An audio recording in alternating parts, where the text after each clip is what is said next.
Le Niger, le Burkina Faso et le Mali, c'est dans cet ordre-là, les amis, auraient donné leur accord pour que le Tchad rejoigne l'Alliance des États du Sahel.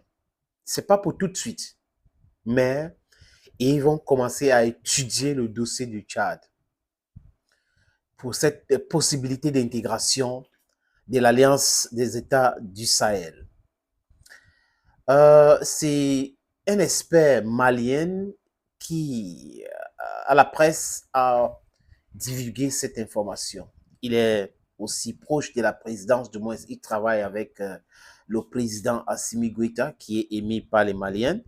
Je crois que je vous ai parlé de ces sondages organisés par l'organisation Friedrich Ebert, Stephen, qui est venu faire le sondage juste pour montrer aux yeux du monde qu'Assimi Goïta est détesté dans son pays.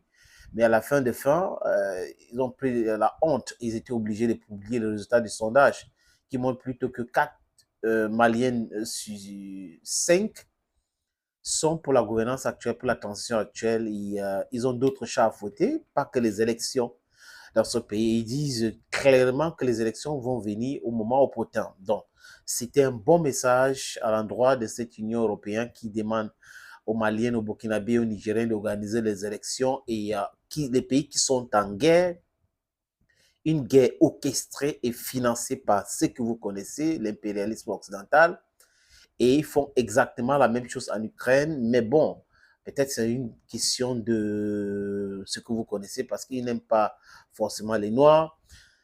L'Ukraine, personne ne met la pression là-bas pour organiser les élections alors que leur mandat est arrivé au terme depuis le début de ce mois. Bref, les amis, le ministre tchadien de l'économie, du plan et de la coopération internationale était au Niger. Il n'était pas seul, il était avec Fatim Wendi, le ministre Fatim Wendi et Mahamat Abaka. Donc Mahamat Abaka, c'est le ministre de l'économie, du plan et de la coopération internationale, pendant que le ministre Fatim Wendi est le ministre de l'aviation et de la météorologie. Donc, écoutez très bien, vous allez comprendre. Ils sont arrivés le 2 avril au Niger. Ils ont discuté avec le gouvernement du Niger. Ils ont rencontré aussi le président de la République du Niger. J'ai nommé Abdurrahman Tiani, l'homme fort, le lion. Ils ont discuté sur beaucoup d'aspects et la coopération dans beaucoup de domaines entre le Tchad et le Niger.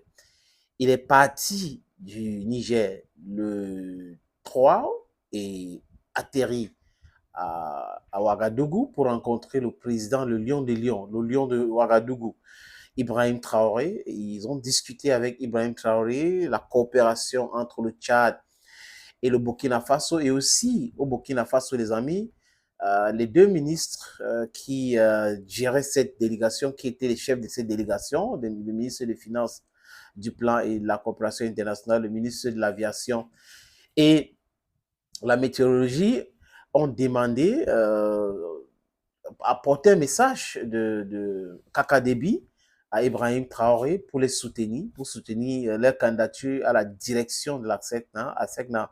C'est l'agence de la sécurité, l'agence de la sécurité qui gère les histoires d'avions et autres, donc cette agence-là, voilà. Donc, de la navigation, oui, je crois que c'est agence de la sécurité et de la navigation africaine et de Madagascar, d'Afrique et de Madagascar, quelque chose comme ça, c'est à SECNA. Donc, ils souhaitent que le Burkina Faso apporte son soutien pour la candidature de leurs concitoyens pour le poste du directeur général de la SECNA. Les amis, après, ils sont allés au Mali. Au Mali, ils ont rencontré aussi le très brillantissime l'homme qui a fait changer beaucoup de choses, parce que c'est aussi grâce à lui qu'il y a eu cette révolution au Burkina Faso. C'est grâce à lui que, et maintenant avec Ibrahim Traoré, qu'il y a eu le courage du côté du Niger pour pouvoir changer les choses.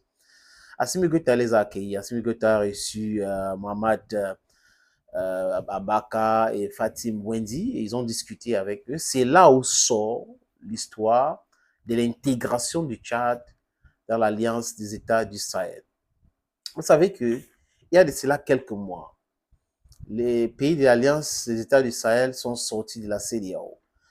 Ils ont accusé la CEDEAO de ne pas respecter leurs propres textes et c'est cette raison qui les a poussés de partir de la CEDEAO. Et la CEDEAO s'est fait piéger elle-même en devenant une structure télécommandée par la France et les États-Unis d'Amérique. Et vous le savez tous, les amis, que le Mali, le Niger et le Burkina Faso sont des pays qui ont chassé les militaires de l'impérialisme français et américain. Le dernier cas, c'est au Niger où les Nigériens ont dénoncé l'accord de 2012, l'accord militaire entre les États-Unis et le Niger. Donc, ils ont demandé expressément aux militaires américains de quitter leur sol. Donc, ils sont en train de préparer leur départ du Niger. Exactement au Burkina Faso, ils ont été chassés. Ils ont été chassés aussi au Mali. Donc, le Tchad qui veut vraiment intégrer l'Alliance des États du Sahel, je pense que ce n'est pas un piège. Ben, sinon, les critères devraient être clairs. Il ne faut jamais avoir une base militaire dans votre pays. Donc, le Tchad devrait dénoncer les accords de sécurité, l'accord militaire signé avec la France 1, avec les Américains 2. Leur place n'est pas au Tchad. Est-ce que je me fais comprendre? La place des militaires français et américains n'est pas au Tchad. Ces gars doivent aller dans leur pays. On est en train de parler de troupes au sol, en Ukraine, autres, peut-être les envoyer là-bas pour voir ce que ça va produire. Mais les Africains n'ont pas besoin, n'avaient jamais eu besoin de militaires européens sur leur sol. C'est du banditisme. Donc, le Tchad doit régler ce problème, je pense.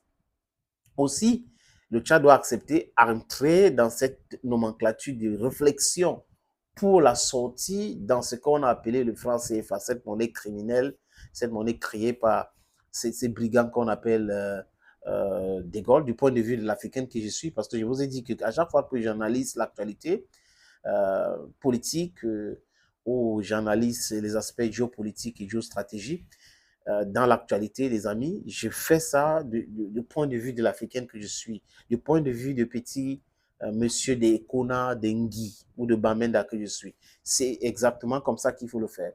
De Gaulle is one of the dangerous and most dangerous persons in the history of Africa, in the likes of von Bismarck, in the likes of, how do they call him, Leopold II of Belgium. Donc voilà les grands criminels du point de vue de l'Africaine que je suis. Dans le Tchad, je pense que Assimi Goïta, Abdourahmane Tiani et Ibrahim Traoré sont vraiment outillés. Ils ont des vrais panafricains autour d'eux. Il ne faut pas intégrer un pays qui a des bases militaires des autres pays, sinon la déstabilisation est actée.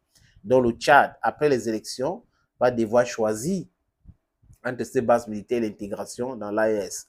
Autre chose qui est très important, les amis, je pense que la visite de Mamad Kakadebi à Moscou a changé beaucoup de choses dans sa façon de voir la vie, dans la façon de voir la politique, dans sa façon de voir le développement. C'est de ça qu'il est question.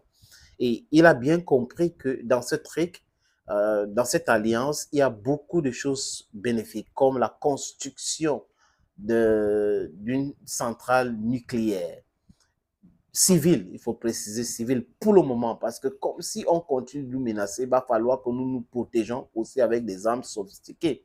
Mais quand j'ai fini de dire ça, le Tchad semble comprendre cela. Donc, Kakadebi acte la sortie des différentes organisations contrôlées par la France, parce que c'est ce qu'il va faire juste après les élections, s'il veut intégrer l'Alliance des États du Sahel. Thank you, friends, for watching. Thank you again. Bye-bye.